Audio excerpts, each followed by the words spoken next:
Okay, let's unpack this. We're doing a deep dive today into something you really have to grasp about history, Right. which is that the story you get is, well, it's rarely the objective truth. It's almost always the winner's version, the Yeah, carefully edited cut. exactly. And our source material, it points to this happening all over the world.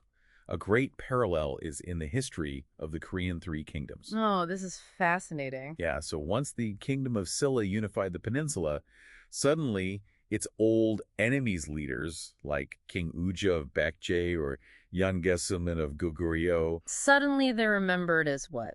as these morally bankrupt tyrants. But that wasn't how people saw them at the time. It became the mandatory story once the victors started writing the history books. So that's the political lens. What happens when the lens isn't political, but theological? That's where this gets really interesting, This is where we look at the biblical record. The authors were operating from what's called the Deuteronomistic view. which is a fancy way of saying they measured success by one thing and one thing only. Spiritual obedience. Not political power, not economic success. Precisely. And this created a huge paradox for someone like King Ahab of northern Israel. The source material shows that, from outside view, his reign was a period of unprecedented boon and prosperity. He was a powerhouse in the region, a success by any normal standard. A massive success.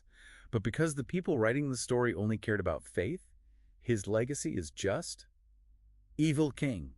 That's it. The historical lens completely warped his memory. Okay, so that's what happens when you're successful but don't pass the faith test. What about a king who just didn't measure up for the next dynasty? That brings us to King Saul. Right. And the sources are pretty clear that he was judged very harshly by the later Davidic historians. Who, of course, needed to justify David taking over. It's a classic case of positioning. And remember, Saul was chosen from the weakest tribe, Benjamin. Why? Because the people wanted a king strong enough to fight their enemies. But not strong enough to turn around and oppress them. It was a compromise that, it made him vulnerable from the start. And what's so incredible is the contrast with his son, Jonathan. Oh, completely. Jonathan demonstrates this, like pure, proactive faith. He attacks a whole Philistine garrison with just one attendant. And he says that amazing line, "The Lord's deliverance does not depend on whether few or many are here." And it works. Mm-hmm. A huge, shocking victory comes from that one act of faith. So, celebration, right? You would think.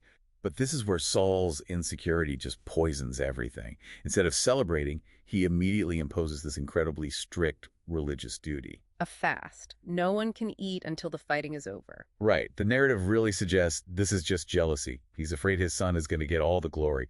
And here's the tell. The language he uses. The language. He calls the enemy my enemies. It stopped being a sacred war for God and became a private vendetta to save his own pride. And that ego trip has immediate disastrous results. It really does. The army is exhausted, they're starving, and then they just break. They start seizing livestock and eating the meat with the blood still in it. A huge violation of religious law. So think about that chain of events. Jonathan's faith brings victory. And Saul's ego immediately leads his people directly into sin. And when he finds out, what's his reaction? Does he take responsibility? Of course not, he blames them. He blames the starving soldiers for acting without faith, completely deflecting from the fact that his own foolish command caused the whole problem. But the real kicker, the detail that tells you everything you need to know, is what he does next. This is it. This is the whole story in one action. To fix the sin, to clean up the mess, he quickly builds an altar. And the text makes a point of saying this was the first altar he had ever built for the Lord. The first one, after years as king. His first dedicated act of worship wasn't out of gratitude for a victory. It wasn't spontaneous devotion. It was an emergency treatment. A cleanup altar. That's all it was.